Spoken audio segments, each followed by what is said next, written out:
Alright guys, welcome back to your favorite bearded channel, The Mountain Outdoors. We're here today. We're going to talk about a little bit of a food plot ideas for this year. As you can tell, it is mighty overgrown. Here, I'll take a couple steps back for you. But I'm an average sized human, height-wise, and it's almost up to my hips in most places. And I just decided to, let it go. I'm not too, super worried about cutting it down right now, especially during nesting season. I got a picture of a turkey with a couple poults, and I know the fawns are going to be running soon. So yeah, this is the field right below my house. I've been hunting here all my life. It's been here for forever. I expanded it a couple years ago. You guys will see. But I think I'm going to stick with my plan from the past couple years for the lower part, the older part down here with the two gigantic apple trees. I'm going to plant brassicas of some sort. Usually I go purple top turnip. I might dabble in a mix this year, but I have so much purple top turnip left. I bought like 3 bags on sale a year or 2 ago, and they've been growing pretty well, and the deer hammer them. And then I mix in some cereal rye or winter rye, what have you. Last year I did winter wheat, and it did well for what I anticipated. I like winter rye a little more. We get cold temperatures up here. I'm on top of a mountain. And winter rye sprouts and grows up to like 37 degrees. I think winter wheat is a little different. Just for the record, I've been doing food plots here for going on 15, 17 years, something like that. I'm 28, for those of you guys who don't know. But I'm no expert. This is what works for me. I try new things every year. So just to give you guys a little idea of, I'm not just I am just some Joe Schmo, but I've been doing it for a while and I know what works and what doesn't work. Anyhow, on this upper part, stuff grows in here pretty good. I had the dwarf sorghum and the tall sorghum were both in here last year. I had some seed heads, but I think I planted it a little too thick and it just ended up being a cover crop, which fine, that's cool. Deer walked through it, they ate a little bit, they munched the stuff on the ground. So that was cool. And then I put in about the middle of October, sue me, I was planting in deer season, but I put in winter rye or winter wheat. I forget which I used. I think it was winter rye. But I put it in there and it grew up in between it, especially whenever it started to brown up, it started to explode. And the deer came in and they hit it and they ate it. So, but I think this year I'm gonna get it cut here in about a day or two. I'm only gonna cut the upper side here because I wanna get that planted early so that sorghum, I still have a little bit left from last year, and that's what I'm gonna use. Otherwise, it's one of the two, and that's what I'm gonna do. And then I'm gonna come in with clover after it sprouts, and I'm gonna fill it in with clover, and then once it starts to die off, I'm gonna come back in with cereal rye, winter rye, whatever. I'm gonna fill it in about middle October on a good rain day. So, and then down here, like I said, it's gonna be brassicas and it's gonna be winter rye as well. I like a little bit of diversity, and I've been trying to build the soil up in this upper side for a while. I'll probably throw some lime on it. You guys will see it in a video. I'll go over it there too in the field, especially this one, because I'm probably gonna get it done here within the next 2 weeks, just so it has ample time to grow and the lime can settle in, because lime takes about 6 months to actually be worth it. And then I recently timbered, I don't know if you guys can see it, but all the way back in this corner right here, and then on the other side of the field right here behind this tree, I cut down about 1/10 to 1/12 of an acre of trees just so I can get more side cover and kind of break up seeing into the field, and I wanted more foliage around the edge so they couldn't see it from 200 yards away. I've been getting into that recently, edge thinning, just so we could, have a little diversity. But I was originally gonna let it just grow up and turn into whatever, or I was going to plant like a cover crop of some sort, sorghum, whatever. I really didn't want something they could eat that far out, just so they would have to come in and eat out of the food plot. But I think this is gonna be, I bought roadblock from Crush, I think, or Analogic roadblock. That's what I got. It's the same people that do Crush, Lee and Tiffany Lakoski. And I think I'm gonna try that in there. It seems like it's a really good product. I don't know how good the soil is gonna be. I might lime it a little bit just to be sure. But I'm also gonna check trail cameras while we're in here. I've had a couple bucks showing up that I'm pretty excited about. I'll put them up So that's gonna be this field. These apple trees are gonna be absolutely loaded. They had probably 1,000 flowers on them throughout the spring, and the frost luckily did not kill them. So I think we're gonna have a ton of yellow delicious apples growing on these trees. And then behind me, I don't know if you guys can see it, this tree right here, that is a chestnut tree we planted, probably whenever we timbered that. So that's probably at least a 6-year-old tree. We had more, a lot of them died off. We had to transplant some and they just didn't make it. But this is the last one. We're hoping that it starts producing more than 1 or 2 a year here soon, because it said after about 8 years it should get to maturity, and it's probably 15 feet tall. So it should be to the point where it can, you know, grow. So we're gonna keep moving on to the next field. We're gonna go to the little rock field just over here. I'm gonna stop in between and I'm gonna show you guys what I'm gonna do with the freshly cleared out path that they had to make for my cousin's septic tank. And then I will jump to the field. Stay tuned, we'll be with you in 1 minute. All right guys, we are in the freshly cut trail back to the septic tank that my cousin had to put in for his new house. As you can see, it goes pretty far back in there. I'll get behind the camera so I can give you guys a better look, but it goes back in there a good ways. And as you can tell, it's about 40 yards long. And if you guys can tell, the other field is right there, which is only about 40 yards away as well. And then this field, sorry, panned really quick there. This field is only about 70 yards away. So what I'm thinking is that I'm gonna put the other bag of that roadblock I got, because I got it for a deal. It was like buy one, get one free, or buy one, get one 90% off, or whatever it was. Got it for like 20 bucks for 2 bags. And it covers more than enough for this, especially, and that other part over there that I showed you earlier. I'm gonna plant it here. There's a lot more grass growing here than last year.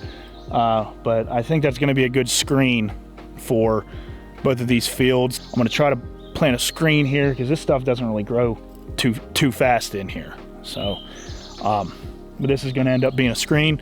I really don't want food here because they need more cover than anything. So, and the 2 food plots are right here. So plus it'll give me a good place to walk down in between all the rocks back there, which makes access pretty nice, because then I can just walk behind all the other rocks and, you know, just make it to the blind pretty easily. So stay tuned. I'm going to show you the rock field here in a minute, and I'm going to go over what we're doing in there. All right guys, as you can see, we are in the little rock field. This is one plot that we kind of put together basically by hand. We cut probably 99% of the trees that were in here by hand. And this was before, you know, we were probably, I don't know, 15 to 18, somewhere in there. And this used to be a field beforehand, and then I had 2 apple trees in it. As you can see, there's still one right here. But, and it's doing pretty well. I cut a couple trees out around it this year, and it is producing so many more apples than usual. And I think it's just because I cleared out the canopy and it's getting a little more light. But this field was traditionally, I just bought a mix of whatever I felt like buying. Usually it was Antler King. I don't think it was the No Plot Max, but it was something like that. No Till maybe, something. But it had a bunch of brassicas, winter peas, and whatever in it. I bought a bag of that this year, and I'm gonna do that again. It grows very well. Right now, as you guys can see, it's a little yellow, a little brown in here. We haven't had much rain. The clover's turning yellow, which usually means there's some deficiency, but the thicker part of the field is doing exceptionally well. I came through here last year because the deer ate this thing down to the dirt, and I broadcasted winter rye or winter wheat, whichever one. And it is maturing now. It is past the dough stage in most spots, so it needs cut. But it's doing great. I mean, I don't really want to cut anything, like I said, but it does need cut. But yeah, this will be a mix. There's another chestnut tree. Let me move you guys. There's another chestnut tree right there. It's a little younger, or a little bit undersized for the age that it is. The other one in there is doing a lot better. This field's a little more enclosed too. But last year it had a couple burrs on it, which surprised me because this tree is the same age as that one, and that one's a lot, you know, the one that I just showed you was a lot bigger. But this field needs a little work. I think this summer I'm going to get the chainsaw out and take down the new growth tree right here, which is, I believe, a maple and a poplar. That's pretty much it. I mean, I cleared some trees out this year. Me and my buddy got the chainsaws out. I cleared some areas so there's a little more sunshine getting down in here. Realistically, we need to edge feather a little bit, but it's a job for another year or whenever I have more time. So stay tuned. I'm going to bring you guys along to the next field. I don't necessarily plant myself, but what I will pretty much guarantee will be going in it, and then we will go down to the bottom field in the valley and we will go over ideas for it and around the pond. So stick with me. So we are in what my cousin and I call Pap's field. It's my uncle's field now, but there is an amazing clover crop growing in here. I've tried to frost seed clover every year, but he had clover in here a couple years ago, and we always till in. That's how we try to keep the soil as organically filled as possible. But this clover field is doing amazing. You guys may say, oh my God, look at all that grass on top, but really it's shielding the clover. But it's phenomenal looking right now. Early spring, it was filled with all these little weeds. Let me see. There's none even sitting here. It's all alfalfa and stuff now, but or some sort of clover. But he usually plants brassicas as well. He usually just buys a mix, the run-of-the-mill mix that you get at the store. But that's what this one will probably be. As you can tell, right above me here, there's an apple tree. There's two more down here, and then a dead one down lower. I don't know if you guys can see it in the camera. I'm not zooming in, it's not worth it. But they're starting to produce apples like crazy. A couple of them are just a few feet taller than me. This one behind me is about 15 feet tall. It's about 8 or 10 years old, maybe, give or take. But probably give. It's probably more like 12 or 13, 14. But they're starting to get loaded. These couple apple trees down here are only 3 or 4 years old, and there was probably 80 to 90 flowers on 80 to 90 flowers on each of them. I just swallowed a bug, if you didn't hear that. But that's what this field's gonna be. I'm gonna check cameras. I'm gonna let you guys get to watch them while I head down to the final field, and I'll show you what we're doing down there. This one's gonna be interesting. I think you guys are gonna like this, but stay tuned. All right guys, so we're in the bottom field here. As you can see, it is up to my waist. I mean, it's covering up the tires on the quads, you know, it's pretty tall. This is a field that didn't really get planted last year. I tried to spray it, and then I thought maybe we could get down here and till it and actually plant stuff, but life happened and we didn't really get to it. So it was basically a dead field. If you can see, there are some lighter or darker green, depending on how the shadow works, all along here. That is the winter rye, winter wheat that I tried to throw down here just as like something to nibble on, but it didn't really take off until spring. So it is what it is. Hindsight, I definitely should have not sprayed it and just left it be a big wild field and let them use it that way. But if it ever happens again, I know, you know, don't spray it, don't cut it, just let it go, let it grow. Which honestly isn't a terrible thing.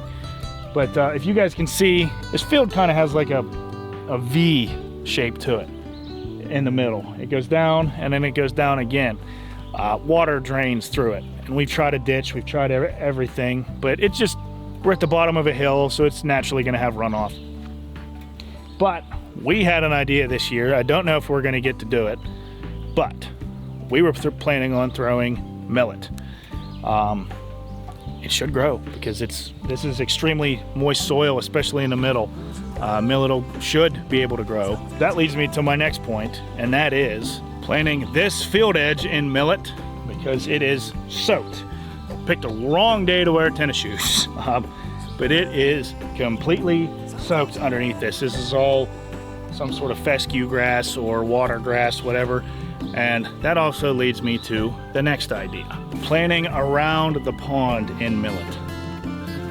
I know, kind of crazy, right? It's like we're duck hunting.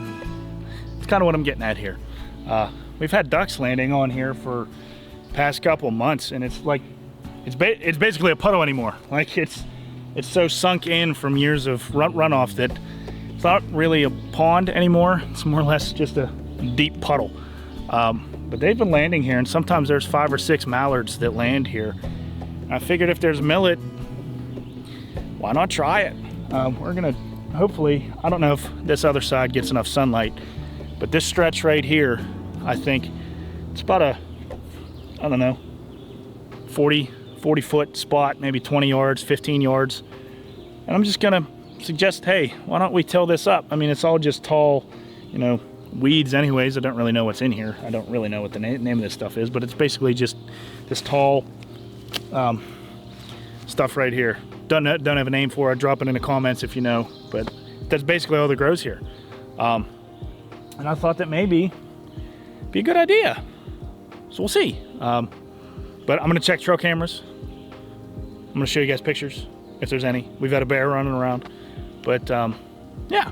So that's pretty much the fields. I mean, I'm gonna put up a couple tree stands in other areas and public land. I hunt public land every now and then, so that is a place where I may take the climber and just sit on the ground. I'm sure you guys will see me there in public here in a little bit. I'm gonna set some trail cameras out, and I'll do a check and trail camera series too. But and yeah, thanks for watching. Like and subscribe.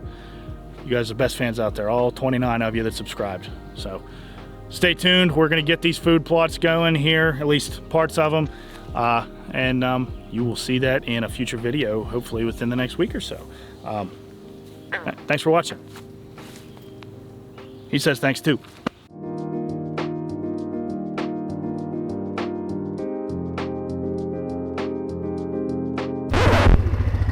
Oh boy.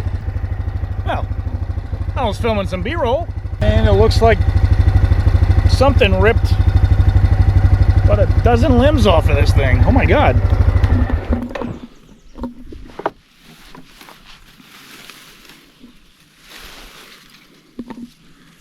I don't know. Looks like somebody actually broke those off, not something. I'm gonna get these cleaned up, and then we're gonna continue our B-roll. Actually, I can guarantee somebody cut this. Let's try the Anacrytis B-roll again.